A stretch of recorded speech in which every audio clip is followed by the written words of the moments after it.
Entonces, debemos tener una visión. La idea es que este estudio le ayude a ver la visión que tiene Dios para su iglesia. O sea que, mire, hermanos, en todo el tiempo que hemos estado hablando de hacer el evangelismo y el discipulado, que es importante. Creemos que de aquí a un tiempo, hermanos, nuestros creyentes, las personas que se han convertido al Señor, han aceptado a Jesús como su Salvador personal. Sería bueno que se presenten delante de Dios de una manera muy madura y que el Señor no los rechace, ¿no? Entonces, este estudio le ayudará a equipar a los miembros de su iglesia para evangelizar a las personas en nuevos vecindarios con el fin de establecer nuevas iglesias. O sea, en nuevas personas, a las personas en nuevas, ¿no? Ha habido crítica, ha habido observaciones, siempre que hablamos del Evangelio, nos critican, nos dicen que los hermanos son más malos que los católicos. Entonces, hermanos, debemos cambiar esa perspectiva que tiene el católico, el inconverso que tiene, debemos cambiar, hermanos. Entonces, desde ese punto de vista, creo que este estudio siempre nos va a ayudar, hermanos. Bueno, ahí hay un dicho, hay una palabra muy buena, visión por plantar nuevas iglesias. Si desea plantar algo que dure una estación, bueno, que quiera plantar una estación, plante una flor. Si desea algo que dure una vida, planta un árbol. Si desea algo que dure por la eternidad, plante una iglesia. Entonces, hermanos, cuando estamos hablando de iglesia, no estamos hablando solamente del edificio, no estamos hablando de la construcción, estamos hablando de seres humanos, de personas que realmente puedan conocer al Señor Jesucristo. Personas que puedan aceptar como su Señor y Salvador y vivir una vida transformada, hermanos. Esto es algo bueno que el Señor nos pide que hagamos. Ahí les he presentado el esquema del ciclo de la iglesia. Tenemos en la parte superior una persona orando. Lo primero es que cuando nosotros tenemos algo que hacer, siempre debemos ponernos a orar, orar, hablar con el papá, a comunicarnos con nuestro padre. Ustedes saben que para tener un foco encendido necesitamos energía. Entonces nosotros también para tener esa luz, para ser sal, para ser parte de la vida para cambio de otras personas, nosotros debemos estar conectados con nuestro Dios. ¿Y cuál es la forma de conectarse? Es a través de la oración. Importante es que debemos orar, hermanos. Luego ahí tenemos en la parte inferior un poco, en la segunda parte tenemos a una persona ayudando, y eso es sembrar, es presentar el evangelio a esas personas que están perdidas, que tienen problemas, que tienen aflicciones, debemos presentarles el evangelio. De la misma manera, hermanos, una vez que presentemos el evangelio, tenemos que también hacer el discipulado. Eso no tenemos que olvidarnos, tenemos que está en nuestra mente que debemos hacer el trabajo del discipulado. No solamente debemos hacer de una manera incompleta como el evangelismo, sino tenemos que hacerlo de una manera completa. Posteriormente, hermanos, ahí vamos a ver que una vez que tenemos el discipulado, ya esa persona va a ser preparada, va a tener deseos de preparar, de estudiar, de predicar, de hacer algunas otras cosas. Entonces ahí está, hermanos, las personas. Debemos congregarlo. Debemos hacer que esa persona se congregue. Esa persona pueda vivir en una congregación, pueda venir a la iglesia, aceptar ahí, hermanos, las cosas que se hacen, adorar al Señor, cantarle al Señor, orar al Señor, ayunar en el Señor. Entonces, ese trabajo ya vamos a verlo posteriormente. Una vez que tenemos ahí, vamos a ver que esa persona va creciendo y encontramos el liderazgo, hermanos. Personas que van a ir preparando, y eso lo hemos visto también, según Efesios capítulo 11, hemos encontrado, hermanos, ¿no? como 5:11, ahí es donde hemos encontrado cómo las personas, cada uno tiene dones espirituales, dones personales, dones que el Señor le da, capacidades sobrenaturales. Esas capacidades sobrenaturales va a transformar para que también ellos puedan hacer la obra, ellos puedan multiplicar. Entonces, ¿cómo? Preparando, haciendo nuevas obras, nuevas iglesias, hermanos. ¿Se da de cuenta? Este es el ciclo de la iglesia. Este es el esquema, hermanos. Esto no pasa de moda, no puede pasar de moda. No, no podemos cambiar fácilmente, sino es algo que realmente está en nuestra iglesia. El centro de todo esto, hermanos, podemos decir, de este círculo, el centro, la base, hermanos, es nuestro Señor Jesucristo. Y ahí tiene el corazoncito, hermanos. Posteriormente, les he presentado también, hermanos, ahí de una manera ilustrativa, cómo hace un sembrador, cómo una persona cuando siembra en el campo, hace. Entonces, comparamos, hermanos, con la parte que hemos visto de sembrar o expandir el Evangelio a través de formar otras iglesias. Ahí vemos primero qué tiene que hacer, es ver dónde va. Cuando uno tiene una visión, dice dónde va a sembrar, en qué tierra va a sembrar, y preparar la tierra, arar la tierra, poner la semilla, cultivar las plantas, recoger los frutos, seleccionar la semilla para volver a sembrar y para poder alimentarse o vender, expandir el campo de cosecha. Se da de cuenta, es todo un ciclo, hermanos, también. Y ahí está nuestro Señor Jesucristo. Les he presentado también acerca de estrategia del Salvador, un cuerpo saludable y el sustituto de Satanás, cuerpo enfermo. Algunos hermanos queremos ser soldados. Ahí emplea a todo personal. Todos los creyentes tienen que estar involucrados en todo tiempo. En Hechos 2, 42 al 47, en los primeros 200 años, el cristianismo se expandió como un fuego sin control por medio de discípulos sencillos, no por teólogos entrenados.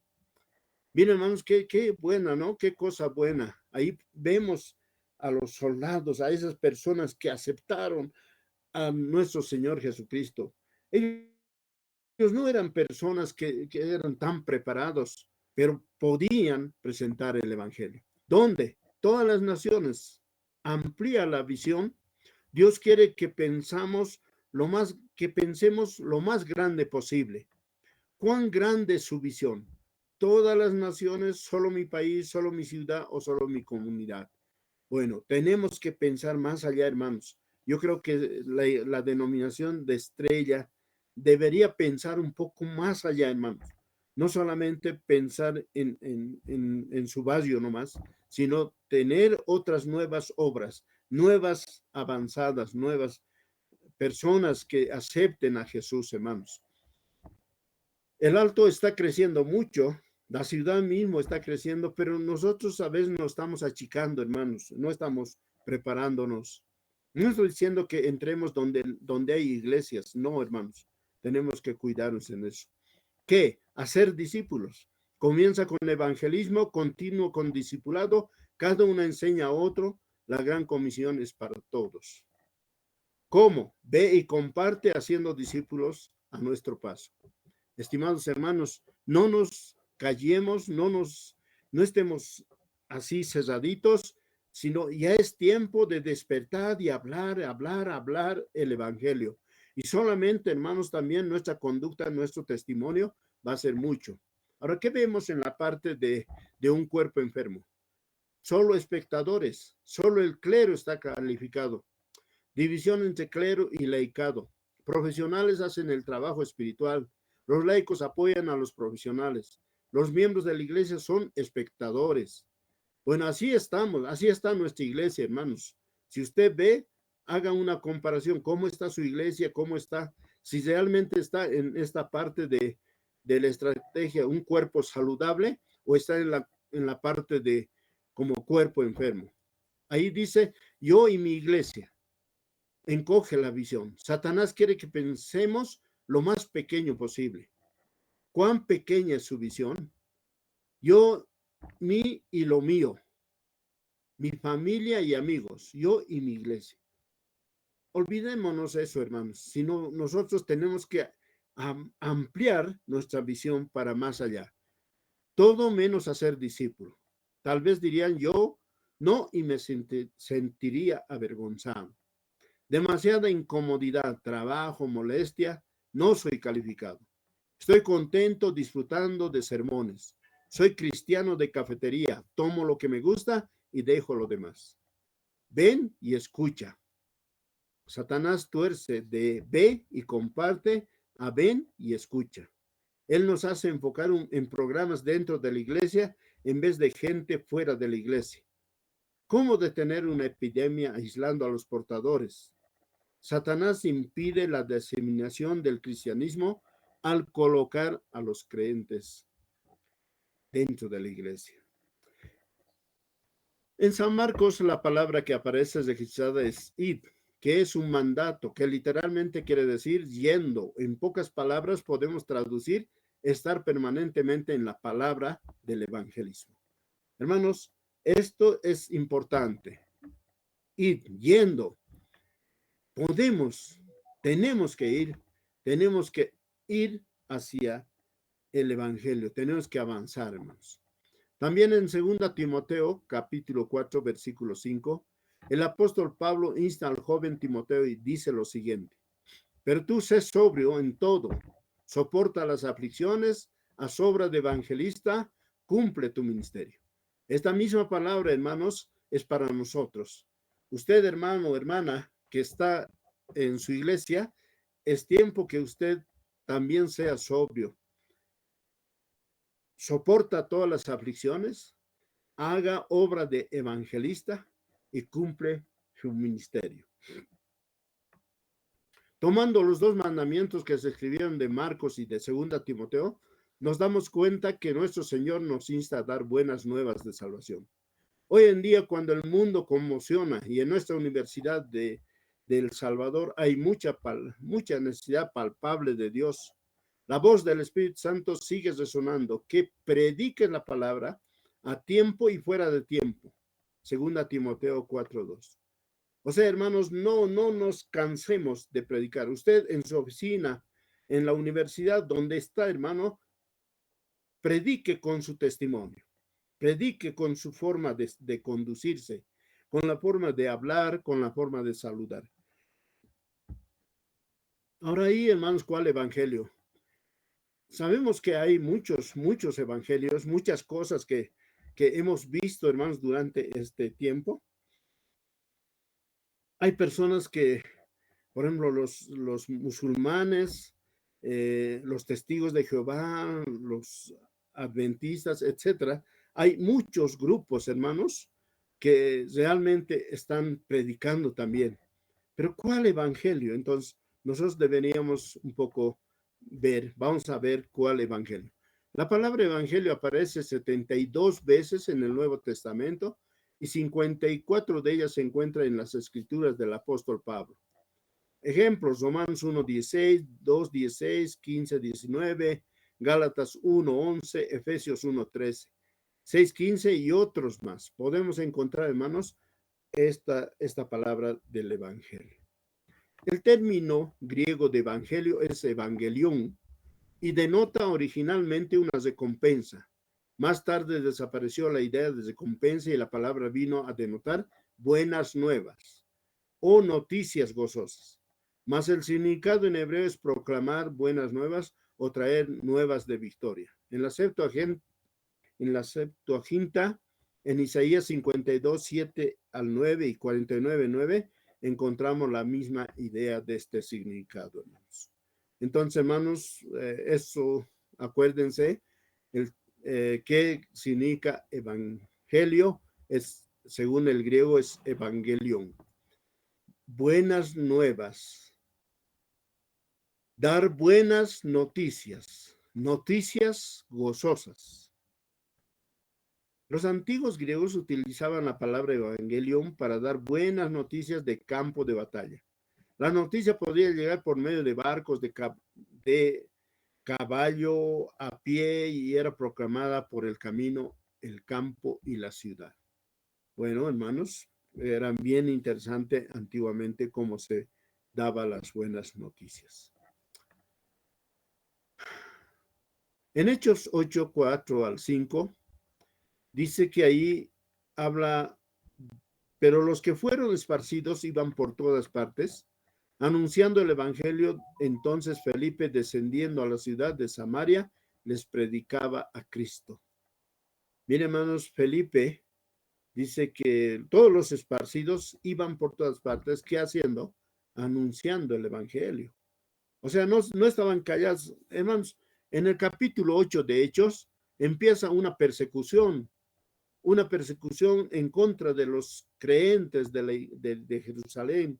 Y ellos, al ser esparcidos, no se quedaban de brazos cruzados, sino gracias a ese ataque satánico que el enemigo había preparado para destruir a la iglesia.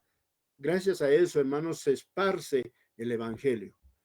En todo sentido, a veces lo negativo es bueno para que sea positivo, hermanos. Y eso debemos verlo de esa parte nosotros, ¿no? Y dice que los que iban predicando, hablando el evangelio, o sea, caminando, hablaban el evangelio, predicaban el evangelio, y muchos se convertían, hermanos. Pero temo que como la serpiente con su astucia engañó a Eva, vuestros sentidos sean de alguna manera extraviados de la sincera fidelidad a Cristo. Porque si viene alguno predicando a otro Jesús que el que os hemos predicado, o si recibís otro espíritu que el que habéis recibido, u otro evangelio que el que habéis aceptado, bien lo toleráis. Y pienso que nada he sido inferior a aquellos grandes apóstoles, pues aunque sea tosco en la palabra, no lo soy en el conocimiento. En todo y por todo os lo hemos demostrado. El apóstol Pablo decía en su epístola esta palabra. En los últimos años, hermanos, se han producido muchas sectas, las cuales salen a proclamar su doctrina, leyes y ordenanzas del hombre, pero sin el verdadero significado de la salvación. Y más aún del personaje que puede salvar sus inmortales almas de la llama del infierno, y tratando de distorsionar el verdadero mensaje de salvación en su contenido y pureza. Por eso tenemos que conocer 4 puntos básicos tomados de la misma Biblia, sin alteración y reales en la vida de todo ser humano. Requisitos del evangelista. Vivir en santidad. Hermanos, es importante que si uno quiere predicar la palabra, vivamos en santidad. Desarrollar la vida devocional. Importante es que nosotros vivamos, hermanos, una vida devocional al Señor. Ya usted haga un hábito en su vida para poder tener esa vida devocional. Predique el evangelio. No puede abstenerse de lo que Dios ha hecho. Dios ha hecho grandes maravillas en su vida de usted. ¿Y cómo usted puede estar callado, hermanos? ¿Cómo usted puede estar contento? Usted tiene que predicar todo lo que Dios ha hecho con usted. Y por último, ser constante. No nos achiquemos, hermanos. No nos cansemos. Si sentimos o recibimos rechazo, no es para sentirnos desanimados, sino es todavía para continuar, hermanos. Es importante saber esto, vivir en santidad, desarrollar la vida devocional, predicar el evangelio y ser constante. La presencia de Dios, 4 herramientas que Dios ha provisto para evangelizar. La ley. Estimados hermanos, yo quiero un poco mostrarles esta parte y vamos a entrar. ¿Qué nosotros tenemos? ¿Qué mensaje deberíamos dar? Y hemos visto un poco sobre la ley, hemos visto el pasado, hermanos.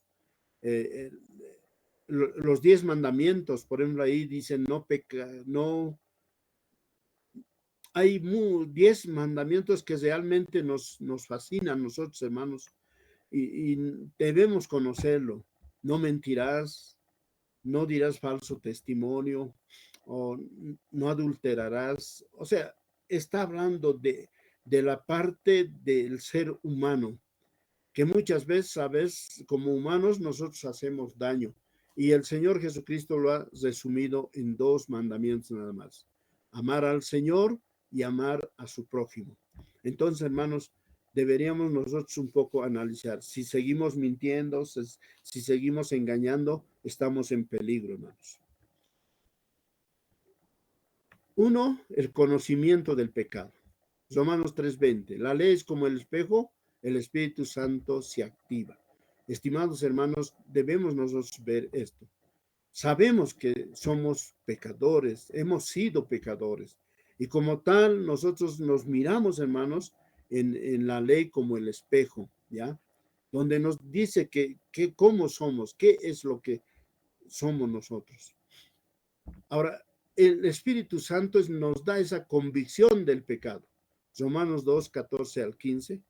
Podemos ser budistas, estar en China, Arabia Saudita, etcétera, pero el Señor siempre nos va a decir que somos pecadores, hermanos. Nos lleva a Cristo. Es la ley que nos lleva a Cristo. La ley nos muestra que necesitas un Salvador, porque la ley no puede salvar. Pero sí, hermanos, a través de la ley nosotros podemos conocer a nuestro Señor Jesucristo. Nos deja bajo el juicio de Dios.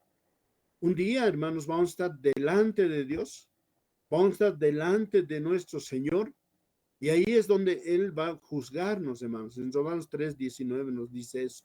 Dios quiere que el mundo entienda que el mundo está en pecado y que un día vamos a ser juzgados, hermanos. Entonces nosotros cumpliremos con el paso de evangelizar, de llevar las buenas nuevas. Ahora vamos a ver expiación.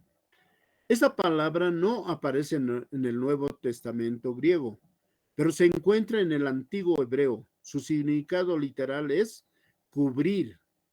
En este sentido, el término quiere decir que nuestros pecados son tapados o cubiertos. Ahora, ¿cómo, hermanos? Vamos a ver esa parte acá. El hombre tiene un problema.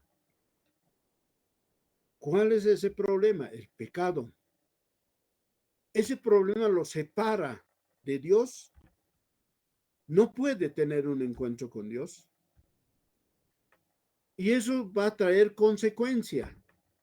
Y esa consecuencia es pues que un día va a morir. Pero hay una solución. ¿Cuál es esa solución? Es Cristo, nuestro Señor Jesucristo, que vino a morir acá, vino como un ser humano, tuvo que sufrir, tuvo que soportar tantas cosas, y Él nos ha dado una solución. ¿Qué debemos hacer? Aceptar el llamado. Nosotros debemos aceptar el llamado, arrepentirnos y tener fe en nuestro Señor Jesucristo. ¿Qué va a pasar ahora, hermanos?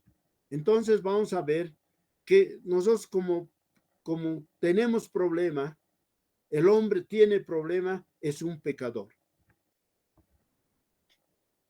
Pero necesita sustitución para ser perdonado. Como pecador, necesita ser perdonado, pero necesita una sustitución.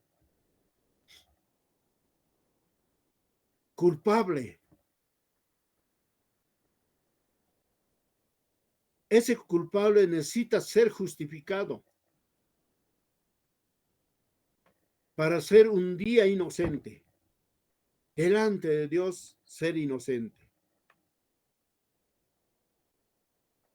Si tenemos problemas, somos sucios. Necesitamos ser limpiados. A través de la santificación podemos ser limpiados. Un día delante de Dios ser limpio. Dice que nosotros, si no aceptamos a Jesús, estamos muertos. O sea, las personas que hoy vemos en este tiempo, están muertos los que no han aceptado a Jesús.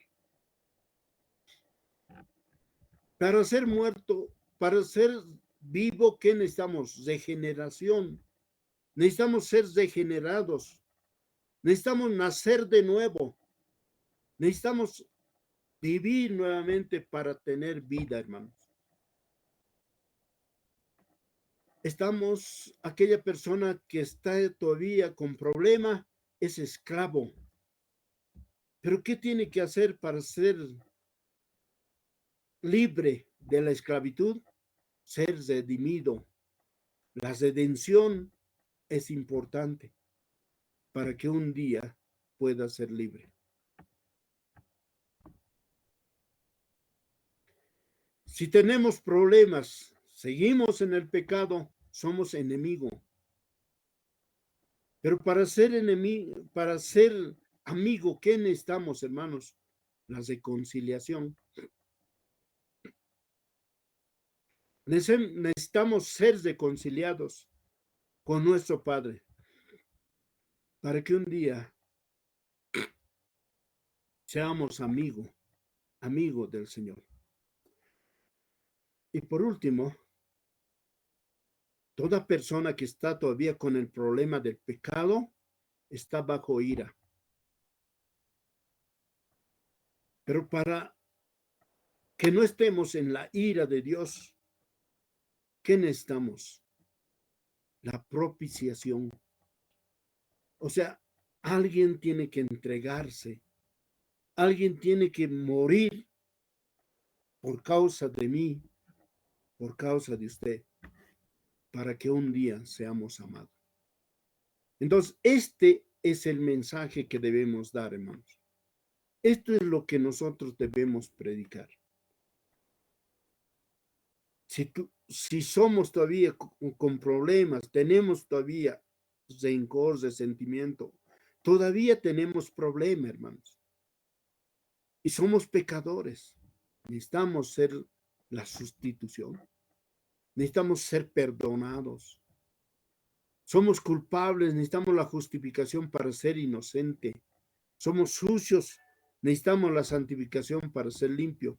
Somos muertos, necesitamos la regeneración para vivir. Esclavo, necesito la redención para ser libre. Enemigo, necesito la reconciliación para ser amigo.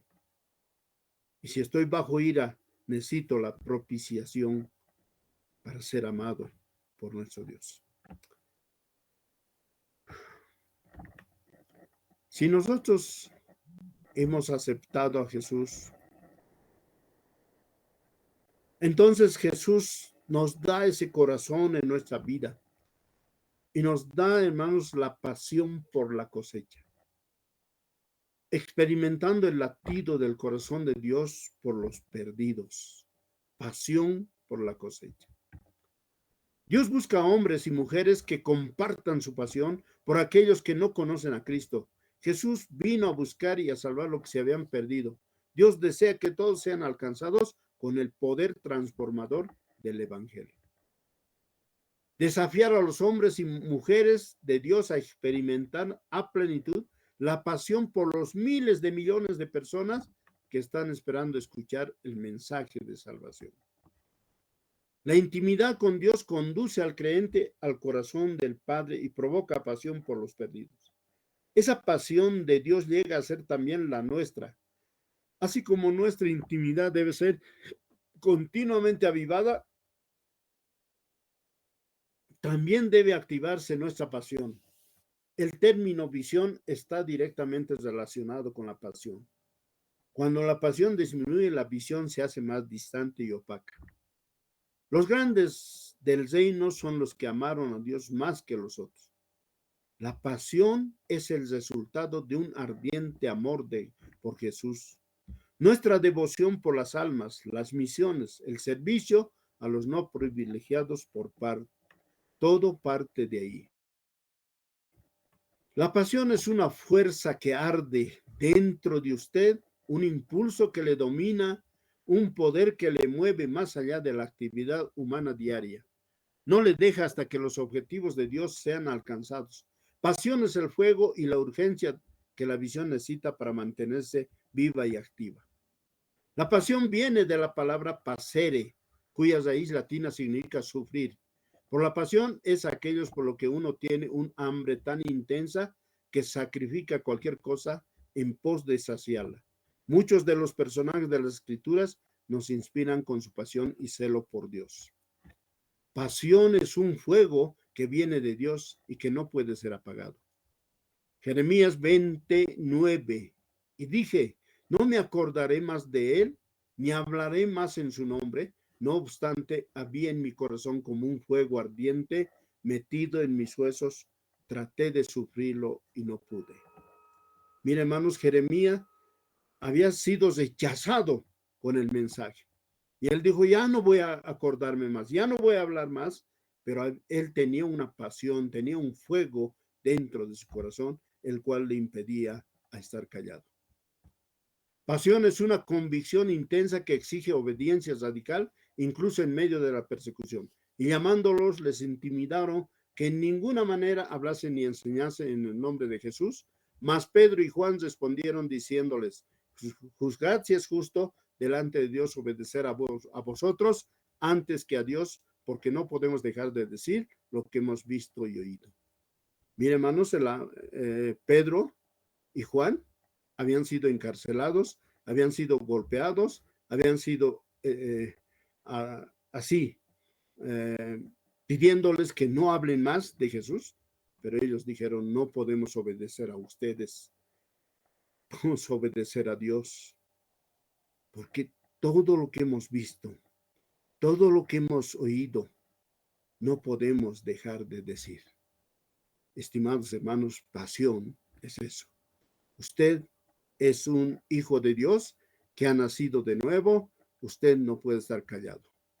Pasión es un yo crucificado, una experiencia vivida solamente por fe en Cristo. Gálatas 2:20 dice, con Cristo estoy juntamente crucificado, y ya no vivo yo, mas vive Cristo en mí. Y lo que ahora vivo en la carne, lo vivo en la fe del Hijo de Dios, el cual me amó y se entregó a sí mismo por mí. Los campos están listos para la cosecha. Jesús afirma que la cosecha está lista. Muchas personas están dispuestas a escuchar las buenas nuevas del Evangelio de Jesucristo. Juan 4:35, ¿no decís vosotros aún falta 4 meses para que llegue la siega? He aquí os digo, alzad vuestros ojos y mirad los campos porque ya están blancos para la siega. La cosecha es grande, pero los obreros son pocas. Jesús desafía a sus discípulos explicando que se necesitan más trabajadores para recoger la cosecha y también les invita a unirse a este propósito. Comunicando el Evangelio con efectividad. La asistencia a la iglesia está declinando en Occidente, especialmente en Estados Unidos y Europa, pero no tiene interés en el cristianismo, que se percibe como irrelevante, sin una verdadera aplicación práctica para la vida diaria. El resultado es una generación completa que carece del conocimiento de las verdades bíblicas. Estimados hermanos, considere los escenarios a la luz de la declaración de Pablo de que el Evangelio es el poderoso plan de Dios para rescatar a todo aquel que confía en él. Empezando con los judíos, eso dice Romanos 1:16.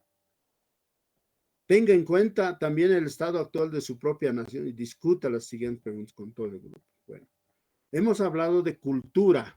Cultura es todo comportamiento aprendido que se adquiere socialmente, es decir, los rasgos materiales y no materiales que se transmiten de una generación a otra. Cosmovisión. La cosmovisión consiste en el marco común de una sociedad, en particular en relación con la forma en que percibe a el mundo. Bueno,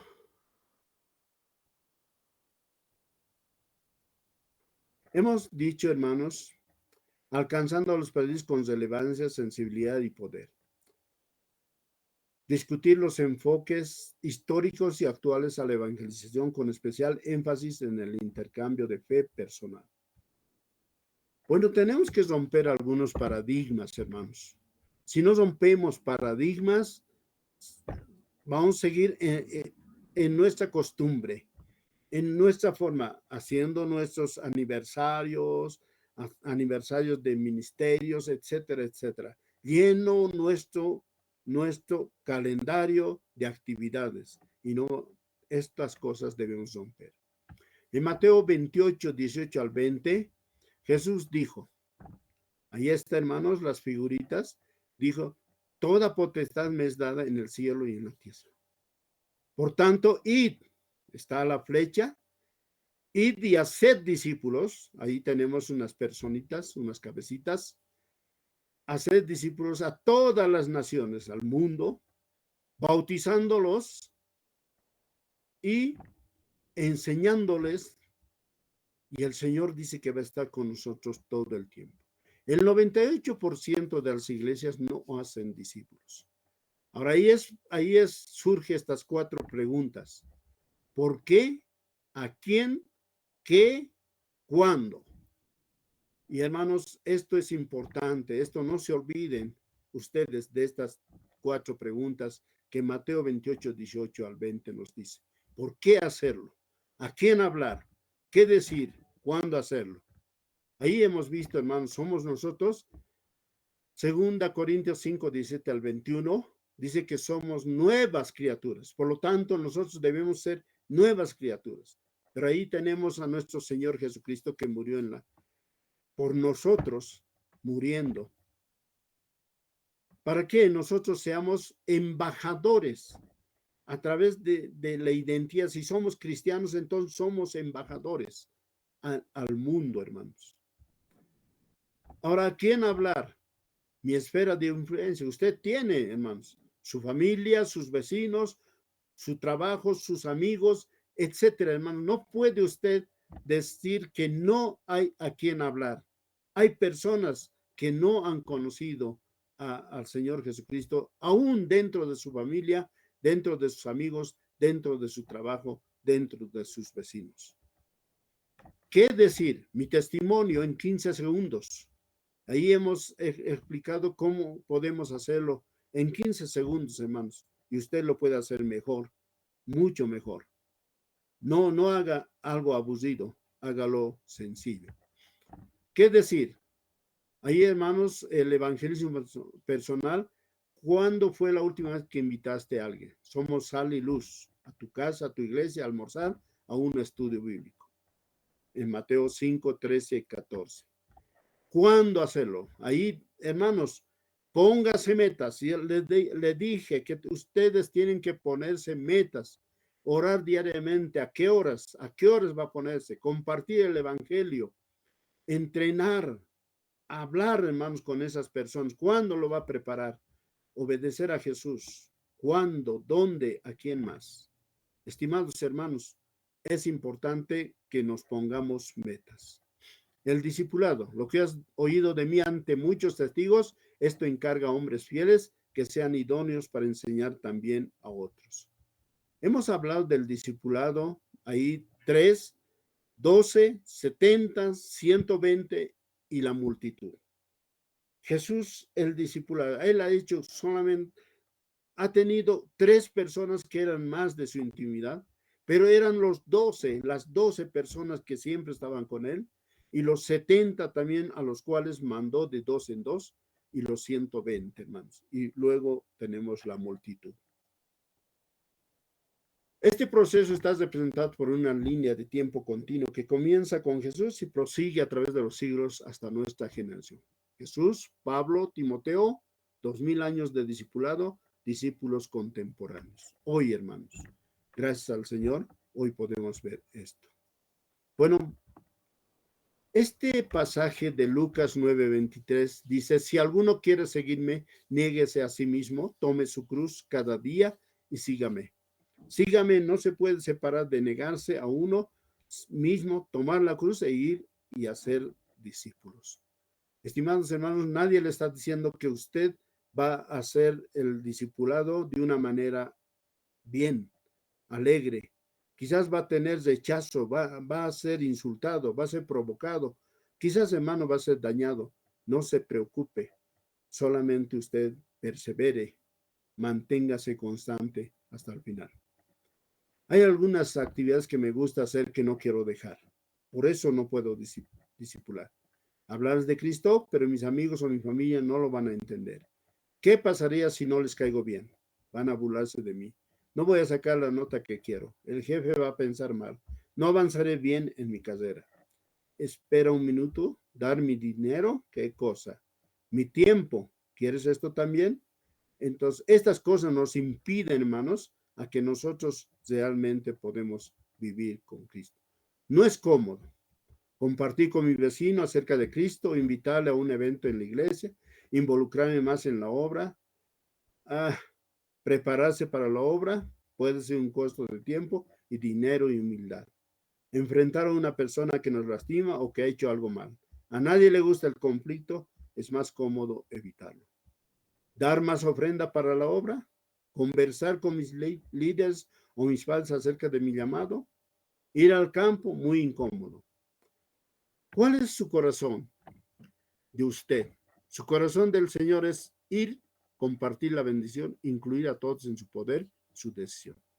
Nuestro plan, quedarnos cómodos, guardar lo que tenemos, decidir quién merece, puedo yo, decido yo.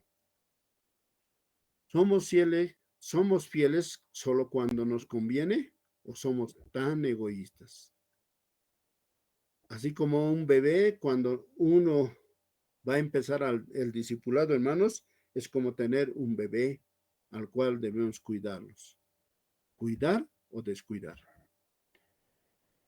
Segunda Timoteo 2, 1 al 2 dice, tú pues, hijo mío, esfuérzate en la gracia que es en Cristo Jesús. Lo que has oído de mí ante muchos testigos, esto encarga a hombres fieles que sean idóneos para enseñar también a otros. Quizás Dios nos pregunte, ¿fuiste mi discípulo? ¿Hiciste discípulos que hicieron discípulos? Esto era la meta principal. Establecer, bueno, ahí hermanos, usted tenía que hacer algo, pero aquí hemos hablado de la multiplicación, la estrategia de Dios, cambio pasando de añadir a multiplicar y luego de multiplicar discípulos a multiplicar iglesias. Lo que no es, siguiendo los pasos del maestro. Eres un discípulo que hace discípulos porque esta es la meta, Dios. Cuando el discípulo está enamorado de Cristo, no puede dejar de anunciar al mundo que solo Él nos salva. El discipulado es invertir nuestras vidas en multiplicarnos en otros. Es reproducirnos en seguidores de Cristo, seguir sus enseñanzas, sus mandamientos, compartir la salvación con otros y enseñarles que guarden las cosas que el Señor nos enseñó. A veces creemos que toda la culpa lo tienen nuestros pastores y líderes, tanto que hemos venido matando a nuestras autoridades. En vez de preocuparnos en por qué es que la iglesia no funciona el día de hoy, necesitamos ser un grupo que quiera marcar la diferencia para que así podamos ver el evangelio declarado en todas las regiones, naciones para gloria de Dios Padre. Seamos obedientes y hagamos lo que Jesús nos mandó a hacer. Mientras tengamos la oportunidad, tomemos en serio el privilegio que Dios nos da. Creo que la iglesia se ha vuelto muy cómoda, así como ven en la figurita, en la pantalla, muy cómoda al dejar que los pastores y líderes se encarguen de las prédicas o del discipulado. Llegamos a los servicios cada fin de semana, nos comparten de la palabra y luego nos vamos. Si alguien quiere escuchar de Jesús, simplemente lo invitamos a la iglesia para que lo escuche de un cristiano profesional. Este es un mandato, no es solo para los predicadores, es para todos aquellos que creen en Jesús y están dispuestos a darlo todo. 4 razones por las que no se discipula: porque no saben lo que deben estar haciendo, porque el mundo los mantiene distraídos, por el pecado no confesado, porque no tienen el llamado. Estas razones, hermanos, es una porque no podemos discipular. No sabemos lo que debemos estar haciendo. El mundo nos trae distraídos ahora. Por el pecado quizás que no hemos confesado, porque no tenemos el llamado. Los cómo del discipulado. Identifica a las personas. Conoce su realidad espiritual. Inicia con poco e incrementa la responsabilidad. Sé relacional. Pasen tiempo juntos. Enseña para un cambio de vida, creencia, comportamiento y propósito. Preséntale a otros hombres fieles. Involúcralos en el cuerpo de Cristo. Lo que hemos visto al principio, hermanos. Debemos involucrarlo en el cuerpo de Cristo. Que el Señor bendiga.